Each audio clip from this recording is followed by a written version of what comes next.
మీ business ఏదైనా మీ ఊర్లో promotion చేయాలంటే అది సుమన్ టీవీతోనే సాధ్యం. ఇప్పుడే సంప్రదించండి.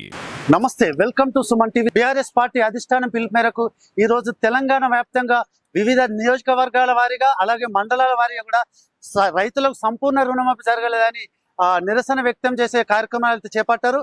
అందులో భాగంగా సిద్దిపేట జిల్లాలో ఆర్డీఓ ఆఫీస్ దగ్గర రైతు సమాఖ్య అలాగే బీఆర్ఎస్ పార్టీ సీనియర్ నాయకులందరూ నిరసన వ్యక్తం చేశారు. ఇక మానకొండ నియోజకవర్గాన్ని విషయానికి వస్తే మాజీ ఎంపీ వినోద్ కుమార్ అలాగే ఎమ్మెల్యే రసమై బాలకిషన్ ఆధ్వర్యంలో కూడా నిరసన వ్యక్తం చేస్తారు. అక్కడ కూడా పెద్ద మొత్తంలో రైతు సమైక్య కార్యకర్తలు అయితే పాల్గొన్నారు.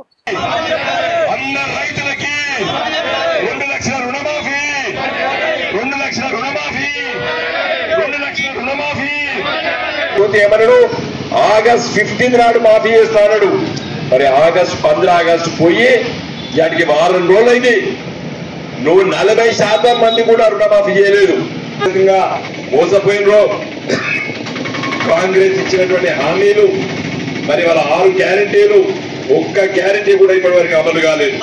ఇలా ఎక్కడున్నదో తెలియదు, కానీ ఇక్కడ మానకొండూరు నియోజకవర్గంలో ఉన్నటువంటి 50,000 మంది రైతులకు పాపము రుణమాఫీ కాలే. ఇక హుస్నాబాద్ నియోజకవర్గాన్ని విషయానికి వస్తే మాజీ ఎమ్మెల్యే ఒడిదల సతీష్ బాబు ఆధ్వర్యంలో బీఆర్ఎస్ పార్టీ సీనియర్ నాయకులు అలాగే రైతు సమైక్య అధ్యక్షులు వివిధ కార్యకర్తలు కూడా నిరసన వ్యక్తం చేశారు. అన్ని మండలాల్లో కూడా రైతు ధర్నా రైతులకు సపోర్ట్ చేస్తూ మరి ఇవాళ ప్రభుత్వం ఇచ్చిన హామీలు నిలబెట్టుకుంటలేదు కాబట్టి రైతు పక్షాన బీఆర్ఎస్ పార్టీ ధర్నా కార్యక్రమం చేపట్టిన సంగతి కూడా మీ అందరికీ తెలియజేస్తున్నాం.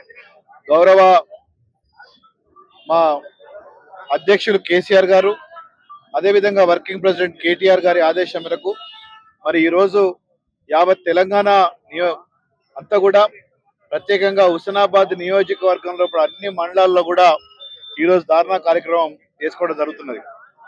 2-3 విషయాలు మేము ఖచ్చితంగా కూడా స్పష్టీకరణ ప్రభుత్వం నుంచి వెళ్ళి అడుగుతున్నాం అని చెప్పి తెలియజేస్తున్నాం. మీకు ఒక విషయం, ప్రభుత్వం ఎప్పుడైతే ఎన్నికల్లో కూడా హామీ ఇచ్చిందో ఆ హామీలను మాత్రమే అమలు చేయమంటుంది తప్ప వేరే మేమేం మాట్లాడలేము. మీరు ఏమన్నారు, 9th డిసెంబర్ రోజు 2 లక్షల రూపాయల రుణమాఫీ రైతాంగానికి చేస్తాము అని చెప్పి మాట్లాడడం జరిగింది. మరి ఈరోజు ఒక్కసారి కనుక మనం లెక్క చూసుకున్నదంటే ఆ రోజు 40,000 కోట్ల 1,000 కోట్ల రూపాయలు మాత్రమే అని మాట్లాడినరు.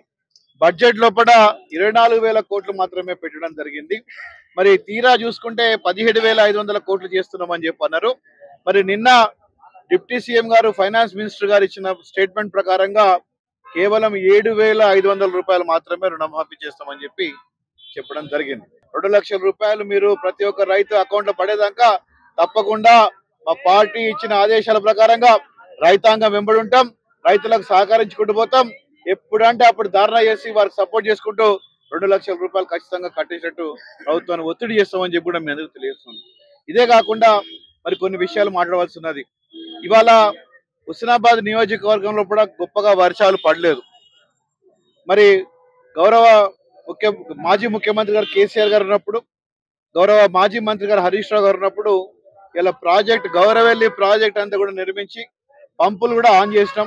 ఎన్జిటి కేసు ఉన్నాయని చెప్పి ముందుకు సాగలేకపోయినాం.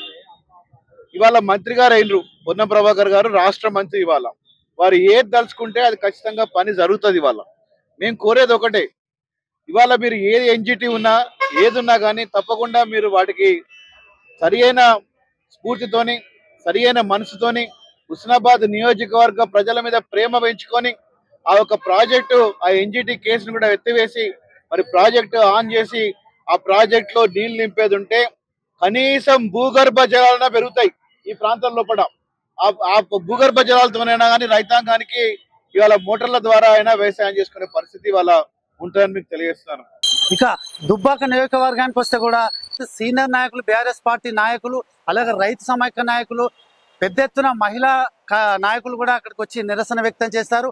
ఈరోజు ముక్కుసూటిగా చెప్పాలంటే ఒక మాట, వ్యవస్థను బస్టు పట్టిస్తున్నది అనేది ఒకటి మేధావులంతా గుర్తు చేసుకోవాల్సిందిగా విజ్ఞప్తి చేస్తున్నాం. ఏంటి అంటే ఇలా పదవిలో ఉండి అధికారాలలో ఉండి ప్రజలను ఏ రకంగా మోసం చేయాలనేది కాంగ్రెస్ దిట్ట అని చెప్పక తప్పదు. ఉదాహరణకి రైతులకు రుణమాఫీ చేస్తామని చెప్పేసి చెప్పింది వాళ్ళే. ఆ రోజు ఎలాంటి కండిషన్స్ లేవు. ఆ రోజు చెప్పి ఈరోజు ఏం చేస్తున్నారు, దీనికి రేషన్ కార్డు అని, ఉద్యోగస్తులు లేరని అట్లా రకరకాలుగా చెప్పడం వల్ల ప్రజలంతా అయోమయం అయిపోయి ఇలా రుణమాఫీ జరిగిందంతా 30-40% అనేది జగబెరిగిన సత్యం. ఇంకో మాట కూడా ఉదాహరణకు చెప్తే రైతులకు వరి ధాన్యానికి బోనస్ ఇస్తామన్నారు. నిజంగా కూడా అందరూ రైతులు ఆశపడ్డారు. నిజంగా మీరు ఆలోచించండి, ఇలా బోనస్ ఏదానికి పోయింది? సన్న బియ్యానికి మాత్రం, సన్న ధాన్యానికి మాత్రమే అన్నారు. అంటే మోసం ఎట్లా చేయాలి అనేది వాళ్ళు ముందే ప్లాన్ చేసుకొని ప్రజలకి ఏ రకంగా అయితే ఓట్లు తీసుకోవాలని చెప్పేసి ఓట్లు దండుకోవడానికి గడ్డెక్కదాకా ఓడేమలే అన్న ఓడ దిగినాక ఏమైతే అంటారో ఆ సామెతకు వీళ్ళు ప్రత్యక్షంగా సాక్షులు అని చెప్పేసి చెప్పక తప్పదు. ఇక హుజురాబాద్ నియోజకవర్గానికి వస్తే పాడి కౌశిక్ రెడ్డి ఆధ్వర్యంలో నిరసన వ్యక్తం చేసే ప్రయత్నంలో పర్మిషన్ లేదని పోలీసులు అయితే ఆ వేదికను అడ్డుకునే ప్రయత్నం అయితే చేస్తారు. ఇది పరిస్థితి. మొత్తంగా తెలంగాణ వ్యాప్తంగా చూసుకున్నట్టయితే అన్ని నియోజకవర్గాల్లో రైతులకు సంపూర్ణ రుణమాఫీ జరగలేదని మాత్రం పెద్ద ఎత్తున కూడా నిరసన వ్యక్తం, దీక్షలు చేశారు. కెమెరామెన్ రమేష్ తో భూపతి, సుమన్ టీవీ, సిద్దిపేట.